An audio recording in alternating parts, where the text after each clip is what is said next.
I'm Paul Gantner, and I'm going to talk today about protecting your children's future when you're not there to guide them. Raising a child today, I have three of my own, and it's always an adventure. We've got so many things pulling us in different directions, and our time is split between ball games and theater and school events, and plus our own jobs. And if you look at why parents feel rushed all the time, you can see how much time we spend at work, doing things around the house, taking care of our kids. And when all things come down, there's not a whole lot of hours for sleep.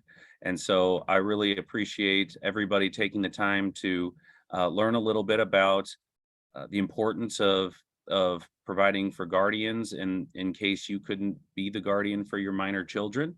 In a typical estate planning workshop, I do over probably 100 presentations a year, and we would usually focus all of our attention on your money and saving on taxes and fees and how to grow that money and your assets and your estate. And that's not really what we're going to talk about today. We're going to talk about some of the biggest mistakes that people have when it comes to the care of your minor children. And the biggest mistakes are really letting the courts decide who's going to raise your child. Now, there's no way to privately deal children, so to speak. So, of course, the court's always going to be involved in some way with a long-term guardianship situation, but you can take a lot of steps prior to that to make sure that it's your plan and not the court's plan that decides. The other thing we find all the time is it's really hard for young parents to think about guardianship because they assume that they don't need to have a plan in place, that somehow the default rules are good enough. And also, it's really hard to think about something bad happening when you're young. So we're totally unprepared if something catastrophic does happen. And then the other thing they don't think about is how would we take care of the child's care, education, and health from a monetary standpoint, and what types of things can you do ahead of time? And then the last thing that I promised to talk about today was how do we select a guardian and the different conversations that sometimes happen between parents or different questions that people have about what would make a great guardian and what would make a not so great guardian. So really, that's why we're here. Every family is unique. Every situation is different. We're going to lay out some guidelines for sure that apply across the board. It's kind of a curious fact that for people under the age of 35, weight is a bigger issue than planning for their estate. And again, I think a lot of that comes back to the 5 mistakes that I mentioned. It's just, the weight is right in front of you, but you don't think about something as important as what would happen if you ever became incapacitated or passed away unexpectedly. And again, a lot of times younger couples, I have a lot of friends and family, thankfully, that are clients of our firm, and a lot of children of clients of our firm that become clients. But if you just talk to the average younger couple, they say, well, estate planning is not necessary. Wouldn't my spouse just handle it anyway? And unless they've come across it before at some point in their life, they don't think that planning is really important. But when people say that to me, I always say, well, do you have homeowners insurance? And they say, well, of course I have homeowners insurance. And how much do you spend on that? And it's usually thousands of dollars every year on homeowners insurance. And yet, how many people have had their house burned down? Not very many people. And yet it's very important to take that step to insure against that cost if it ever did take place. Now, let's compare how important protecting the value of your home is and paying thousands of dollars a year for homeowners insurance versus the risk of what would happen to your children if you didn't have a plan in place. And again, I know that the people that are listening here understand that, and you're already in the top 1% of parents by considering that might take place. Again, your true legacy and your most precious treasure is the protection of your children. Even when I am talking about the finances and estate planning and money and everything for younger couples with young children, almost across the board, the primary consideration is to make sure, of course, my spouse and my minor children are taken care of. Um, but not as much thought as you would think has gone into who would be the person that would be carrying out your parenting duties and taking care of all of that stuff if you weren't there. So today I want to show you how to protect your children even if you're not around. I love this quote, to the world you may be one person, but to one person you may be the world. And obviously for your minor children, that is the case. So just a little bit more about me before I go into those in our firm. Eamon Gantner and Capriano is the name of our law firm. We're in Sunset Hills, so it's pretty much at 44 and 270. And all we do is estate planning, elder law, wealth and tax planning. And more on me. I was just lucky to find out that I was named to the 2022 St. Louis Business Journal's 40 Under 40. If you have really good cameras, you can probably see a lot of the gray in my beard and think there's no way he's still under 40. I got in just under the wire. But I went to SLU for undergrad, Mizzou for my MBA and law degree. I'm currently the president for Missouri chapter of NALA, which is the National Academy of Elder Law Attorneys, and I'm on the board of governors nationally for the American Academy of Estate Planning Attorneys. But more importantly, as I mentioned, why I go to these types of events and keep myself as educated as possible is my family, my wife Sally, and we have 3 young kiddos ourselves. Audrey's the oldest, and then we've got Olivia, and Mr. Lewis there is our youngest. And we have done all this planning that I'm talking about. We've updated it when kids are born, and we take a look at it at least once a year and go over everything that we're going to talk about today. And hopefully by the end of this, you'll understand why it's become so important to our family. So when we talk to a young family, the main things that we're trying to talk about is unexpected tragic events. There are, of course, occasions where we have young parents who have a diagnosis that may be terminal, and we have a little bit of warning. But a lot of times when you're younger, if something changes, it changes unexpectedly and in a hurry because it's not supposed to happen for decades, hopefully.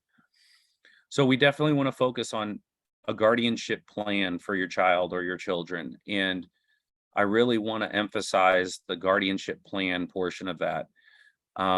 Most people, if they do anything at all, they say, "Oh, well, good. I got to get a will. I got to put a name in my will of who would raise my children."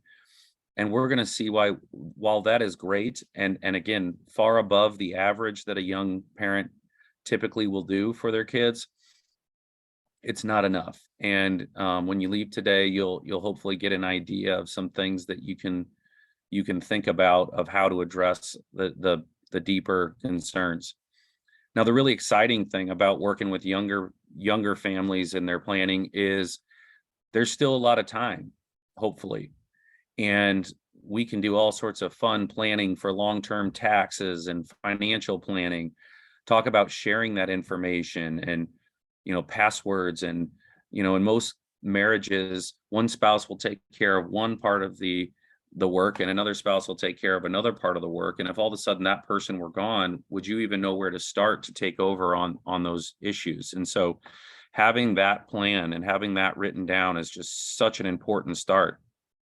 And then of course, I think it's kind of the American dream these days to make sure that if your kids can be more financially secure than you grew up, or, your loved ones are more financially secure than you were, I think that would be a life well lived, and what a great legacy to leave.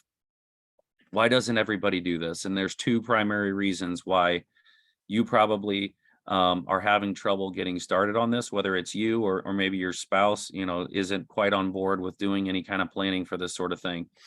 Number 1, by far, the first reason is it's just on the list and we just haven't gotten to it yet.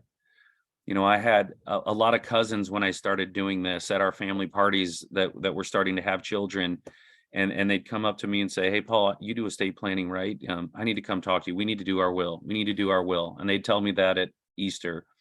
And then I'd see them at Christmas and they'd say, Paul, I got to come see you. I got to come see you. Um, and then the next Easter, they're still telling me, and some of them 10 years later, still haven't taken care of it. And it's just one of those things that's on the list of things to do. And so I hope this is at least a step in the right direction for you to take care of that issue. And then the second biggest issue is because people don't know. You don't know what you don't know.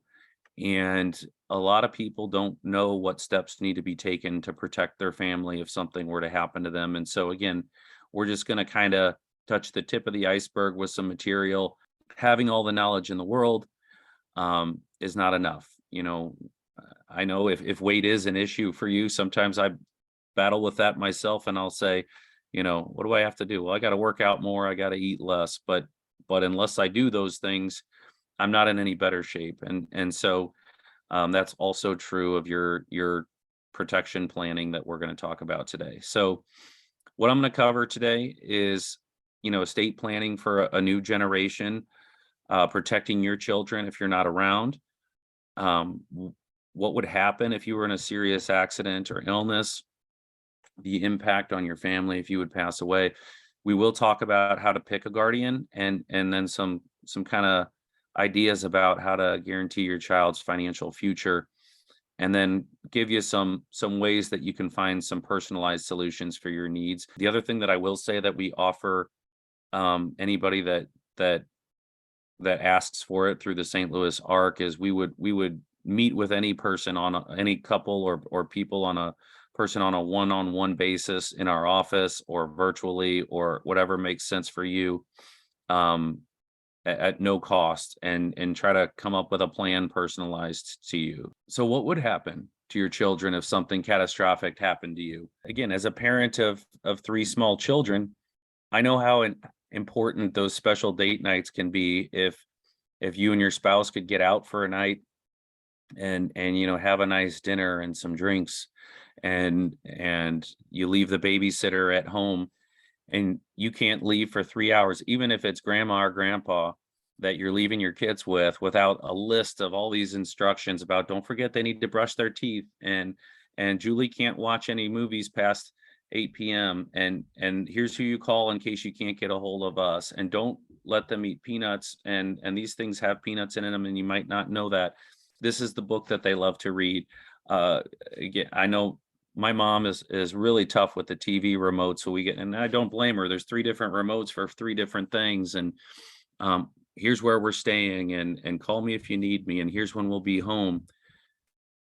And most people have not done any of these things for what if that night turned into a much longer time away. Again, at most they have a name of somebody nominated in a will, but they haven't done any preparation about who their kids' doctors are, where they go to school, what time is school, when does it, when do they pick up, what types of things like that might come up. And so, you think, well, what could possibly go wrong? It's just a night out.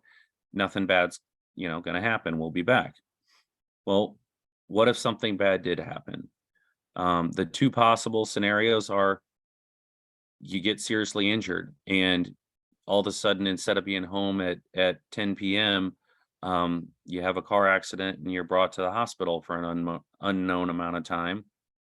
Or even worse, God forbid, you and your spouse didn't survive the fatal crash, or you never were going to be coming home.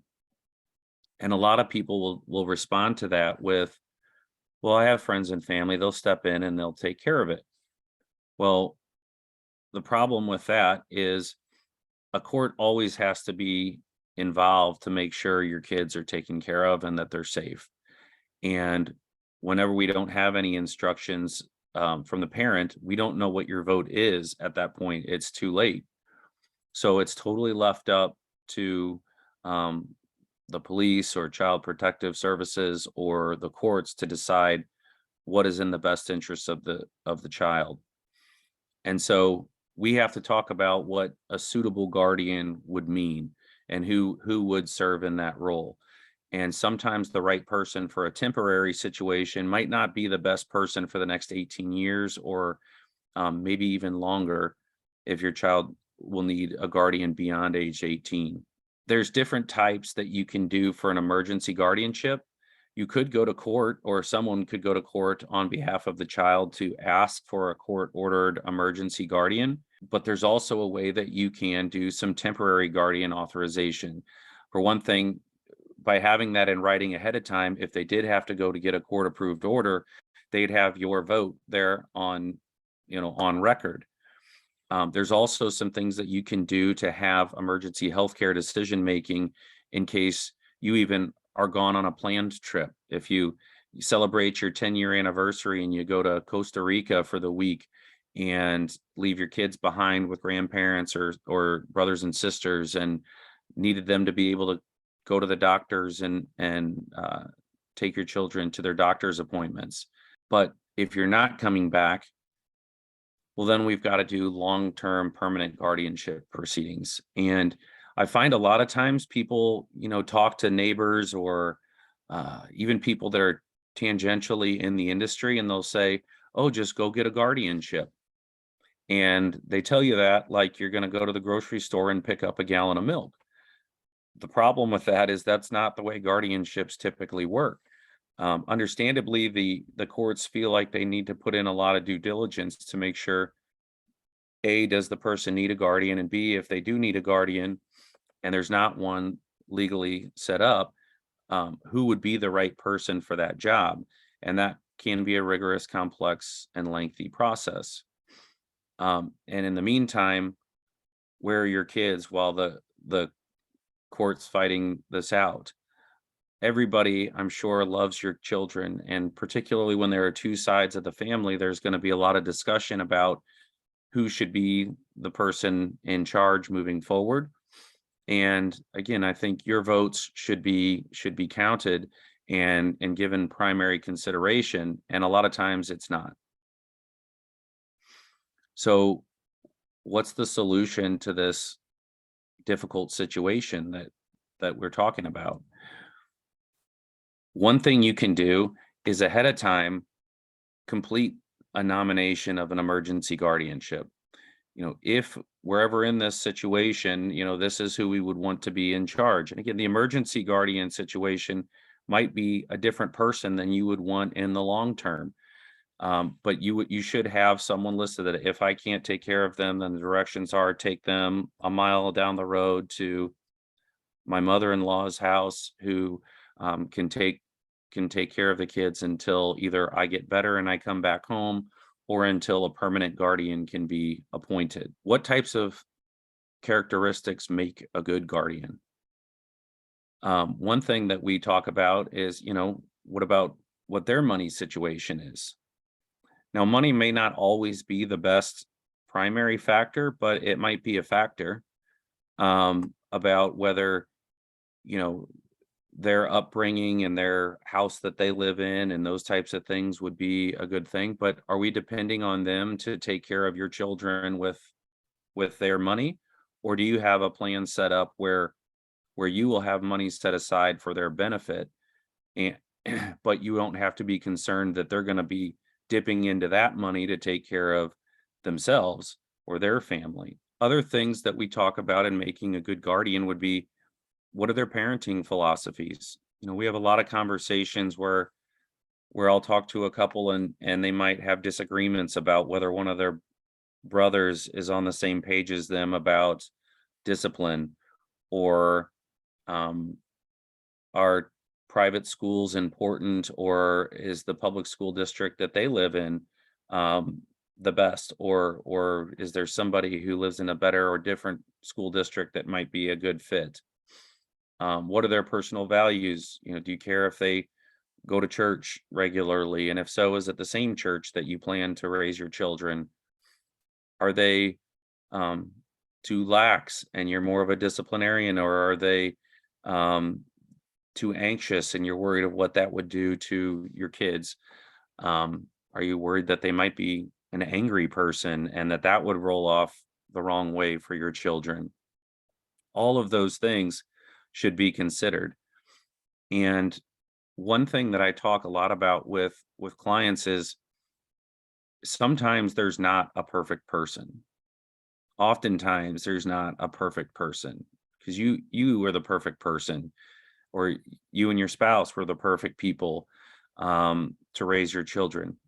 But sometimes you have to think through all those things with the other thought in mind that maybe you're playing defense against another option.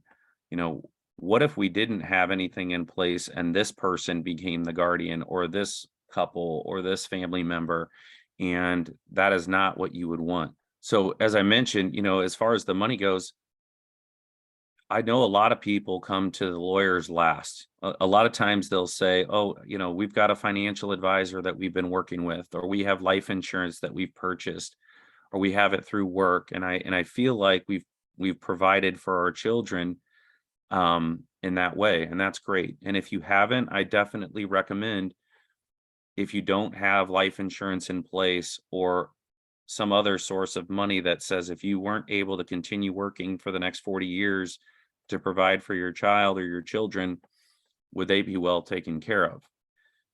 There's definitely a lot of solutions out there, but a term life insurance policy is relatively inexpensive. Um, if you look at these numbers for a 15-year level term, and again, this is just life insurance in many ways is meant to provide for someone who is dependent on your income or your money, and you're not able to provide for them in a different way if you suddenly pass away. So a term insurance policy makes sense because you're only covering that term for when you're still accruing that money. By the end of this term, either they're not going to be reliant on you anymore, or you'll have accumulated enough assets and investments or other things where if you did pass away without that life insurance policy, they'd still be okay. So I do strongly encourage you to look into um, making sure they're financially set. Obviously, there's only so much you can do in terms of earning more money at your job or stocking more money away in your investments or your 401k or your savings. But for relatively inexpensively, 30 to $45 a month, $50 a month, you could potentially have a $1 million life insurance policy that could cover that. The other thing that you should think about is, does the person or people that you're thinking about for guardian already have a good relationship with your kids? Think of how awful the situation would be. I mean, your kids, if they don't have mom and dad anymore, and something happens, or either the parents aren't around, and they have to go live with somebody else, wouldn't it be nice if it was at least somebody that they already knew and that they had a good relationship with? So that sometimes is something you can do along the way too. Obviously, hopefully they're somebody who you see at parties, family parties or friend parties, and they've gotten to know, maybe they have children the same age, and you've seen them interact and you feel like that would be a good fit for them as well. How many children do they have? I know when I talked to my parents, I started doing this about 14 years ago. And the first people I thought about was my parents. I'm the second of 7 kids.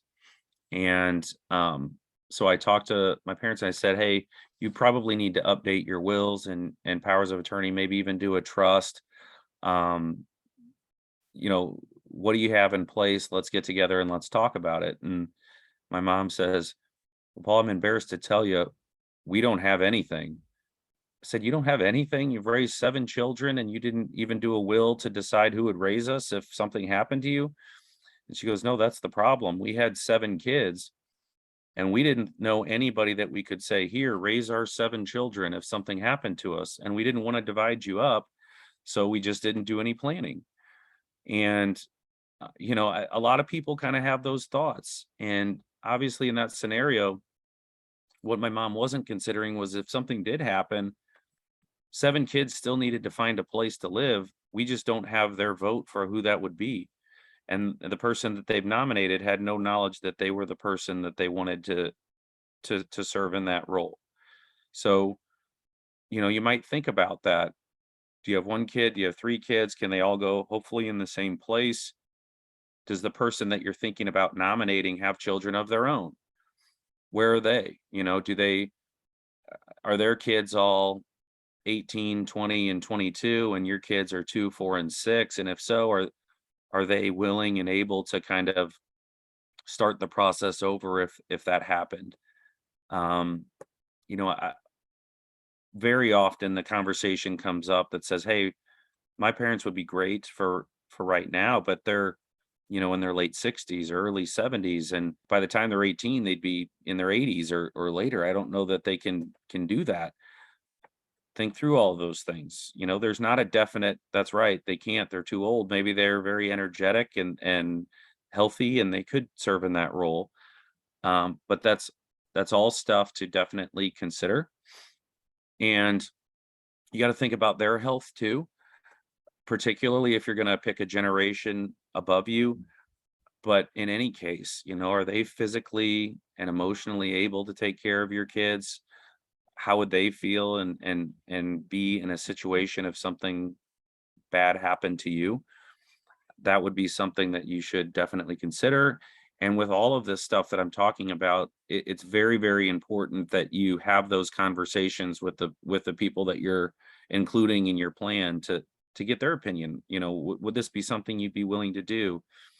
Are you able to take care of them? So as I said, every family is different. And some people are very passionate about the way that they're raising their children, and even brothers and sisters that grew up with the same parents and the same schools and the same churches and the same everything as you did, um, are totally different, and that's okay. Um, but it might not be okay to you for raising your children. Um, is your culture or you and your spouse's culture really important, and they would lose that if they went to one person or another? um is taking trips and world travel important to you, or pictures here, like, maybe your family really likes to hunt, or maybe you're very against hunting but the people that you're thinking about like to hunt. All of those things are very, very important. As I mentioned, school districts are very, very important. Where will they live if something happens to you? And will they go to the public schools that are in that district? Or will they go to Catholic schools? I know if you're Catholic here in St. Louis, there's a lot of concern about what's going on with the All Things New and which schools will be around or not be around or emerge. But all of those things are great things to think about. Now, again, you could think about them and think about them and think about them, and I don't want you to get analysis paralysis and not wind up making any decision, because sometimes the decision's not going to be 100% the perfect solution. Sometimes it's going to be, we can take care of 85% of our concerns with this solution, and that is much better than the next best option. We would only be able to cover 60% of those things. Make sure that you're considering all of that as you go through these choices. As I mentioned kind of briefly a few minutes ago, is there someone that you don't want on your guardian list? And sometimes that I've had situations where a parent kind of subtly doesn't want somebody on their list, or they put 3 or 4 people in line and didn't mention this person, and you can do that. I've had such other situations where we've had the parents actually write out a specific letter of why they wouldn't want somebody to serve in that role, because it was that important to them that that person does not become the person that would raise their children if something happened to them. And again, um, sometimes you have to think about, how important is this for us to protect against the worst case scenario, and not so much about, oh good, I can put the best case scenario in place. So we want to make sure that those documents are available to alert the judge about any concerns that you have. I mean, again, in one case, we had a parent who had a sibling who at one point was their first name person, but they found out had recently gotten into drug issues and issues with the law, and had found out that they had been abusive in certain relationships in their past, and wrote all of those things down as to say, this is why I have concerns about this person being a guardian if it would come down to that. There are 3 types of guardians, and just generally to how you can think about it. The permanent guardian is the one that we most most of the time would think about. That's the person that you're choosing for the long term. That's the person that the court has granted legal right to permanent custody. And we sometimes ask, does this have to be somebody who lives close? Could it be a different state? Could it be? Sure, absolutely. But you have to have all that stuff in writing. You have to have the plan in place. You have to give the court all the information that they would need to make sure that that happens if you're not there to make that decision at the time. And they, of course, have the authority to make any of the future decisions. And that may or may not be the same person that would be a guardian in a case of an emergency.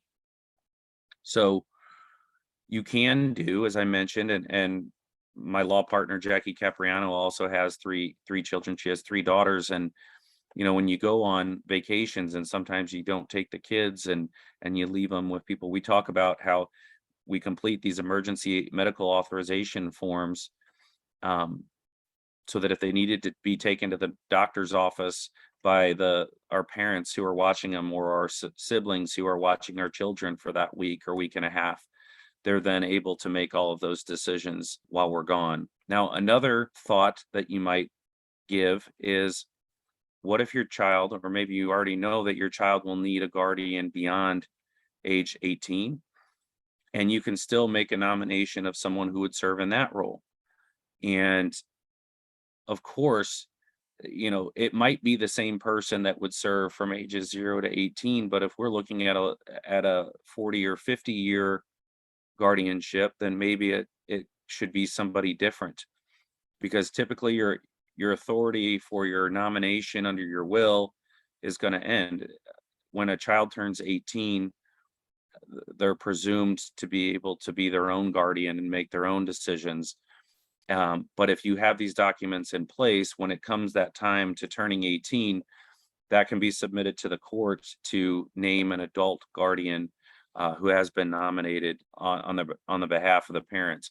And the court is always going to have to consider the best interests of your child in this case, but substantial weight is given to the nomination of the parent. And so that is very, very important to have that nomination, and also to give the reasons why that person would be the best person in your opinion. Basically, we've laid out, hopefully it's clear why it's important to choose a guardian. We've talked about some of the vital factors in considering when you're making that decision. And we talked about how it's not just the person that you would nominate to take care of your minor child until age 18 in your will. That is your choice for your permanent guardian. But you might be thinking about a temporary emergency medical authorization or something on a short-term basis. And you might be considering a guardian that would take over into adulthood. And all of those things should have an emphasis on the legal documents that are required to give that authority to the guardian to act. Now, we have clients of all ages, and so I want to go over, kind of, obviously there are different needs and different important things to think about at every stage in life. And as I said, I think most people on this webinar are probably most concerned about the young family stage, my children are minors, and what if something sudden and unexpected happened.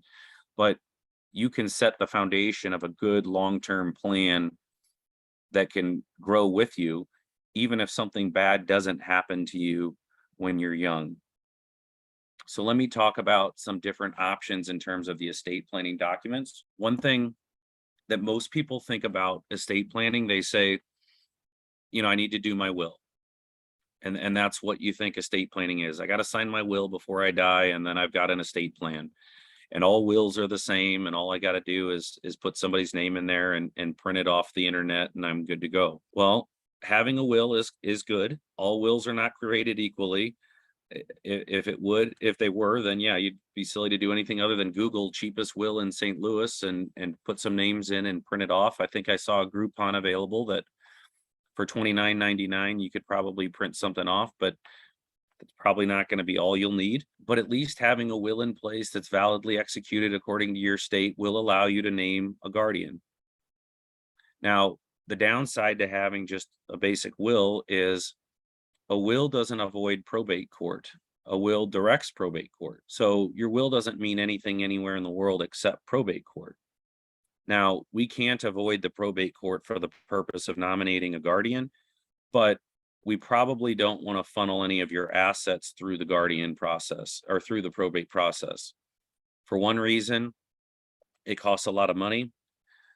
For another reason, if you leave money to a minor child, or if your life insurance policy says I want it all to go to my spouse and then to my minor children, then they'll get it if you and your spouse pass away, but it'll be held in a conservatorship and the court will have to be in charge.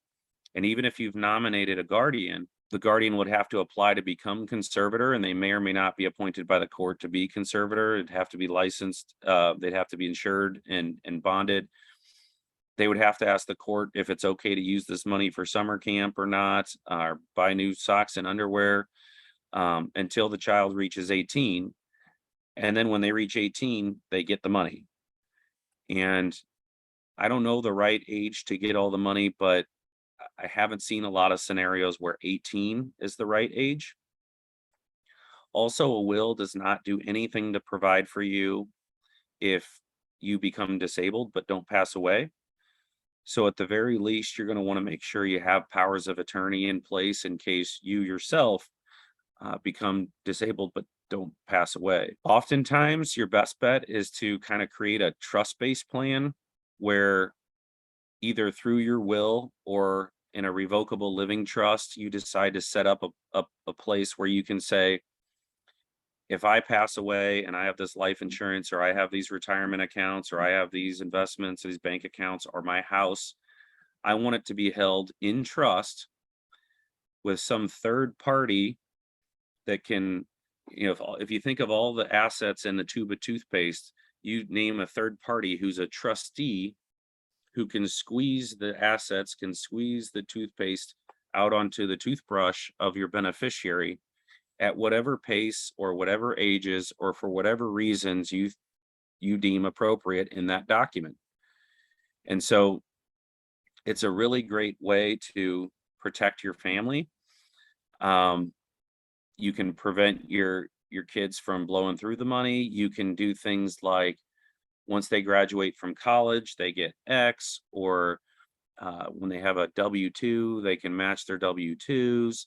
If they would get married and then get divorced, it can protect the assets, provide disability protection for you and for your children, and keep it safe from creditors, con artists, and lawsuits. Of course, if your child may be receiving, or any of your beneficiaries are receiving, any sort of government benefits, you can create a plan that that protects those assets from counting against them for any government benefits. Now, it's important to note, the person that you choose as your guardian that could help raise your children does not have to be the same person that's in charge of the money that you leave for the benefit of your children. Sometimes it makes sense to have a separate person in charge of the money, and the guardian would be the person that says, hey, they need to go to this summer camp. Can they have some money for this purpose or that purpose? And based on whatever rules you set up, that could work. If you're concerned, hey, this person will raise my children so well, but I'm worried that they'll think they'll need to drive the kids to school in a new Cadillac Escalade if I give them all the money, and it might not be there for my kids when they grow older as they need it, then you might want to separate those duties. Sometimes it is the same person. The person that is in charge is the best person with the money and the best person to raise the children. I talked a lot about, okay, we've got both spouses living and something tragic happens and they both pass away. This becomes even more important if you're a single parent, or if you're divorced, or if you're in a blended family situation where maybe one spouse has children from a previous relationship and another spouse doesn't have children from a previous relationship, but maybe they have one joint child. There might be a different guardian for different children. There might be different solutions if this parent passed away and the surviving spouse is not the parent of those children. Now, oftentimes, if the other parent is still living, the the divorce or separation agreement, the child custody agreement would provide that if primary custodial parent passes away, that the other parent would become the primary custodial parent. That's not always the case. The probate court does have to take into account any family court orders, but again, it's very important to run through all of those things in your specific situation. I love doing what we do because it's real life. If you have people or causes that you care about, then that's why you should do it. And then we can go through different ways of how you can do it or what documents should be in place. But the most important thing to realize is, why is it important for you to do this? But I think your perfect plan should look like, you should have provisions for long-term guardians. You should have some legal forms for the short term, the near term, the in case something happens in a short period of time where you recover, or maybe you're just on a trip and you're just not physically present. And then you should do way more than that. You should put together instructions for raising your children. You should be capturing what's important to you, your values, your family history, your life experiences. Again, what I've kind of built our practice after is having a personal attorney on retainer. If some of you, again, I like when this is in person, I can tell if people know the references, but if you don't, these pictures are from The Godfather, and Robert Duvall in that movie is kind of the family consigliere. But how nice would it be if you can go through over the course of years with a family attorney or a trusted professional to kind of say, hey, here's what we want, here's how we want it. And if anything ever happens to us, call this person and they'll make sure that our wishes kind of go through. I think that's really important. Again, there are other steps you can take before that, but I think that's a really great North Star to be aiming for. What we do have available, again, when we put all this planning together for a client, we'll go through and have what's called a guardian's journal, where it's already get forms that you can fill out for, here's all of our family information, here's all the emergency contact information, here's all the healthcare professionals that we use and any medications that they're on, any personal development and abilities, what their day-to-day routines are, their education, where do they go to school, what's the plans for where they go to school next, any religious and spiritual items, social or recreational activities, any finances. Hey, we have 529 set up and here's where they are and here's the goal. I've got IBANs set up for each kid and a beneficiary account with all the news about high inflation, and IBANs have become very popular. We set up a custodian account, or maybe an ABLE account, or whatever the case may be. And here's our legal documents and where you're going to find them. And an estate planning letter is kind of handwritten instructions about things that you want to be carried out, maybe your bury and funeral instructions, or who gets specific items of personal property. But any important information and instructions you should go through. And I think this slide is a good snapshot if you're a DIYer and you want to just kind of make your own. Those are the types of things that you should put on a list. I know we go through, my wife and I, we also go through and do, and a lot of couples and families will do, an annual or quarterly or whatever financial statement of, here's all of our accounts and our account numbers and our logins. And that's a great thing to do for any estate planning. Where our life insurance is, here's what we have through work, here's where I put the beneficiary information. But add to that list, if you have a minor child, all of this information as well, because it becomes so much more important than just, I don't know if it's more important, but as important as who that person is that's going to be carrying out your instructions. So again, putting together some sort of guardian's journal binder that kind of says, here's what our family's child protection plan is, I think is a really good idea. The other thing that we do that would be a really smart idea is put everything on a flash drive so that it's easier to carry around, or that you can share it with other people. Ours is kind of like a business card size. It says my legacy plan on it. And you can put your wills and your trusts and your powers of attorney and your guardian's information, doctor's information, anything that you feel comfortable with. and you can password protect it. And if you have different passwords for different files in case you want to give it to the doctor's office for the healthcare information, they don't have access to all your passwords or have access to your financial information or whatever the case may be. But it's a good idea to have that stuff readily available, especially if you do have a kiddo that you do have to go to a lot of doctors' offices and hospitals with, to have it easily carried around instead of having to carry around a big binder full of information. Just in our office, I never know the right way to go about this when I'm doing strictly education for someone, but people will always ask at the end of this. So to head off those types of things, so how would it look?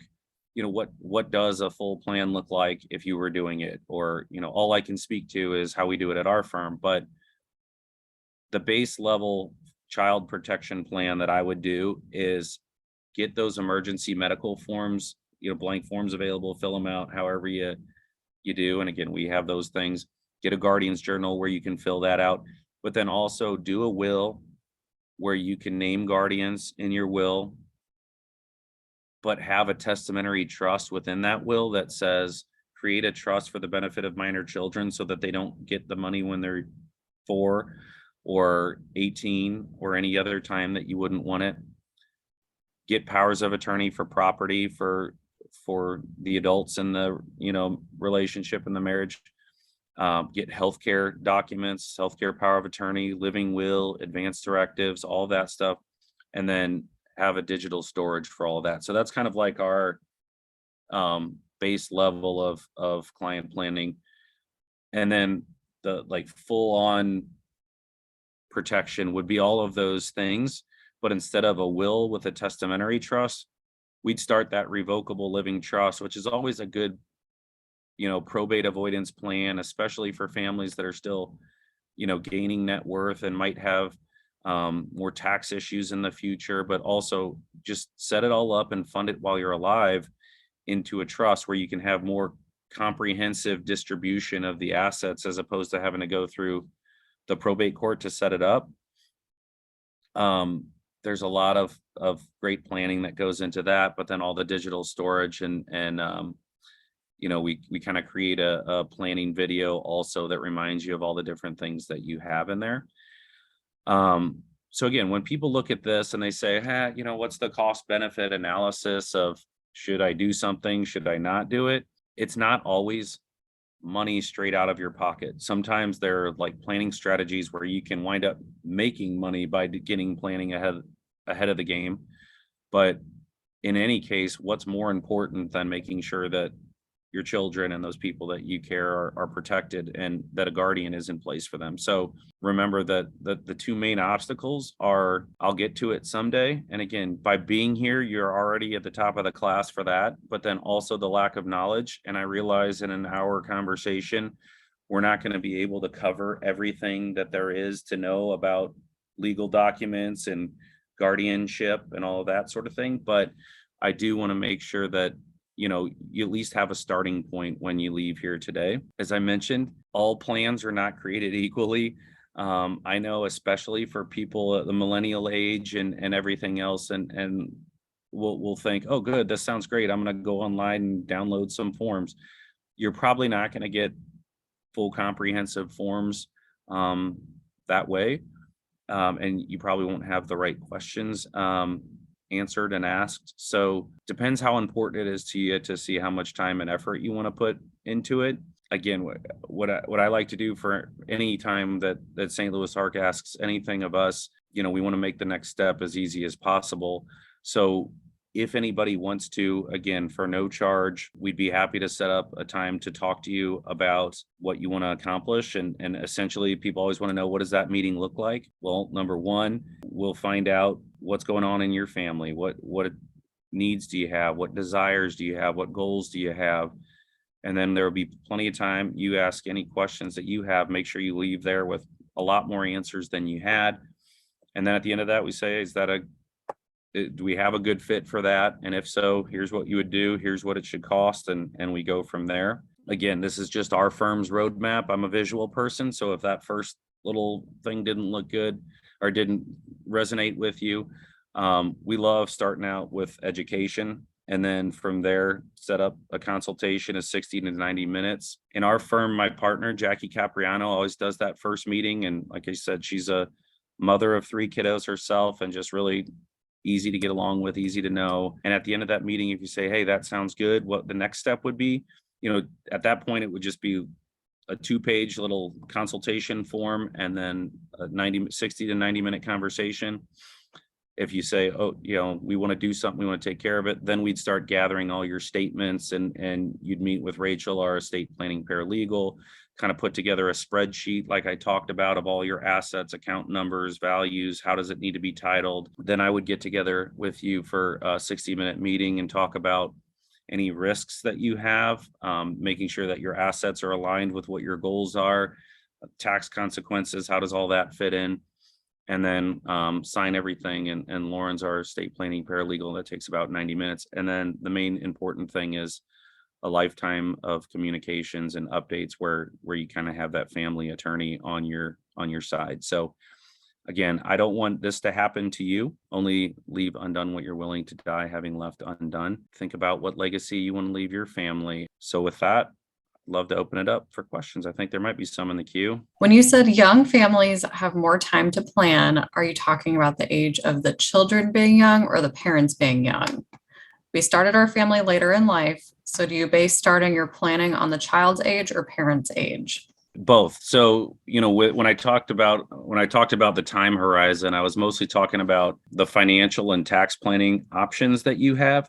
So the longer time horizon you have, the longer time we have for finances to grow, provided that we have a net positive still, we have a lot of stuff that we can do and a lot of tax planning that we can do over the course of years. Now, of course, no one knows how much time anybody has, a 4-year-old or a 22-year-old or something could happen, God forbid. But of course, yeah, there are parents of all ages when they start having children. And if all of those things, more time, I'm talking in comparison to the other side of what I do when a 85-year-old comes in and says, my husband just went into a nursing facility and I have $100,000 and it costs $7,500 and our income is $3,000. What do we do?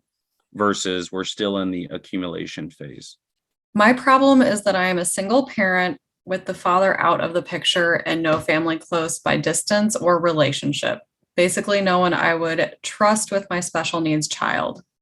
I do everything for their care. What should I do? This keeps me up at night, so I put off planning because thinking about it gives me great anxiety.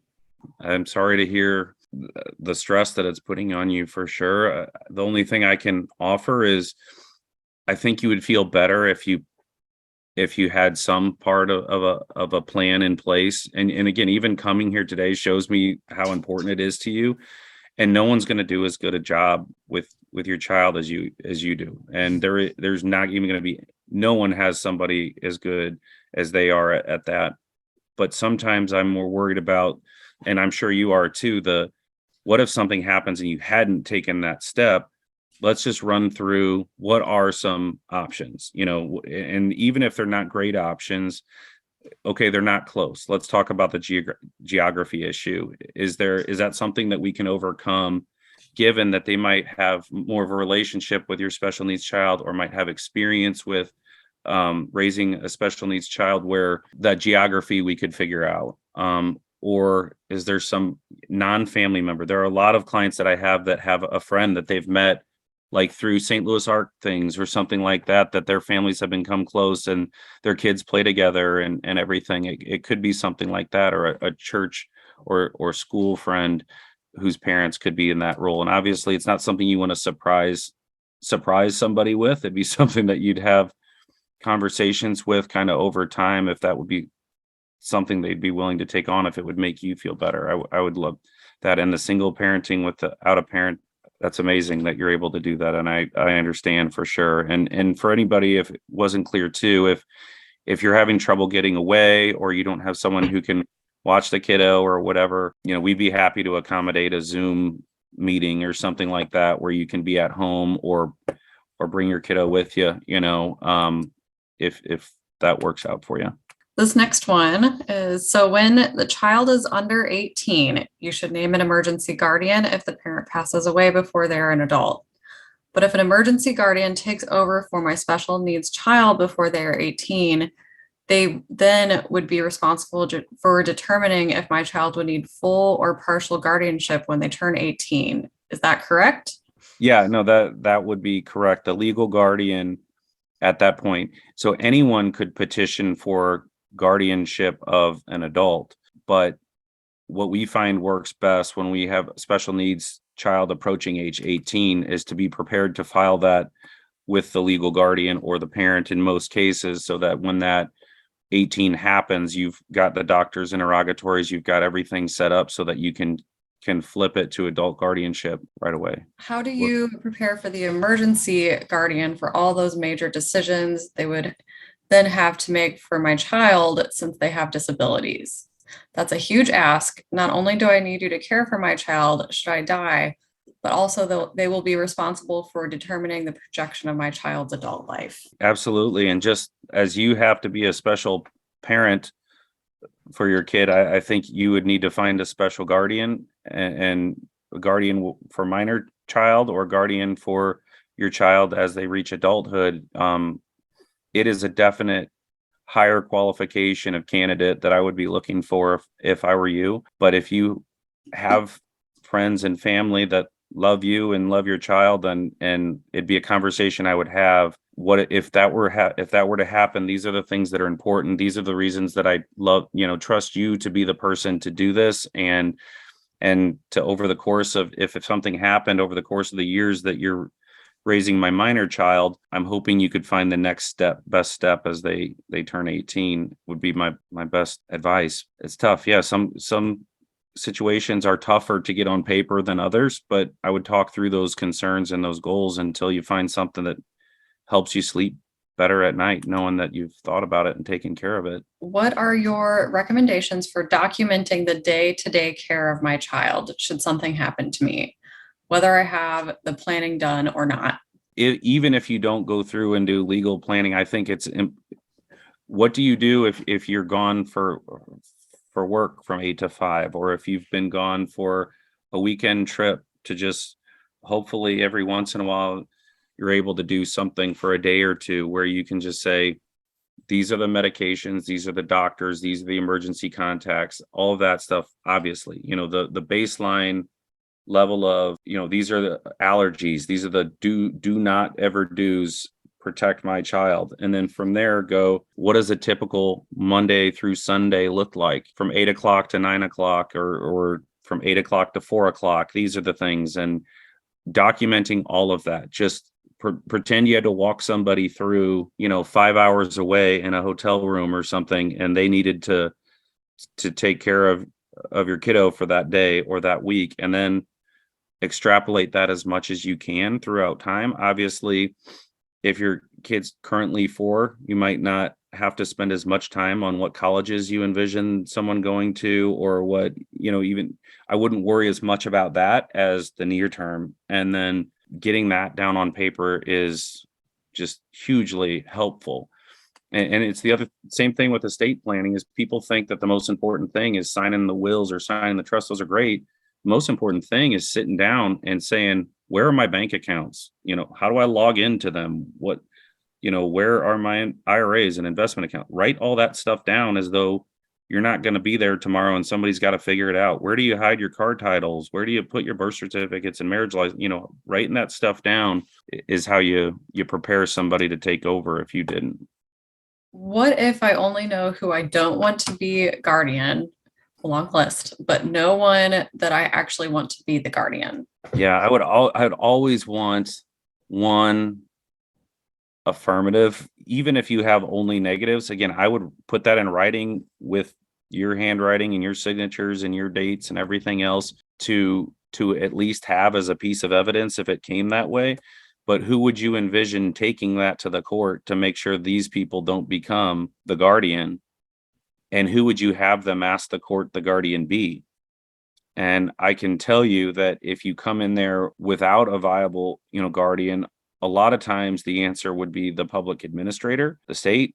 And that would be on my list of not my preference for my child. or anybody, like, not because they're not great people or don't work hard, but you couldn't possibly get personal attention and care that you could if you could think of anybody that could be better than that and not on your active do not like list that would be willing to do it, and you feel comfortable that they do a better job than the others, I would at least write that down. And if that changes next year, then change it. If it changes 3 years, then change it. But I would have one affirmative along with all those negatives. And again, if you can't think of an affirmative, I'll tell you the affirmative in your place is the public administrator. And again, that might put your mindset a little bit different on the level of how good somebody needs to be your affirmative.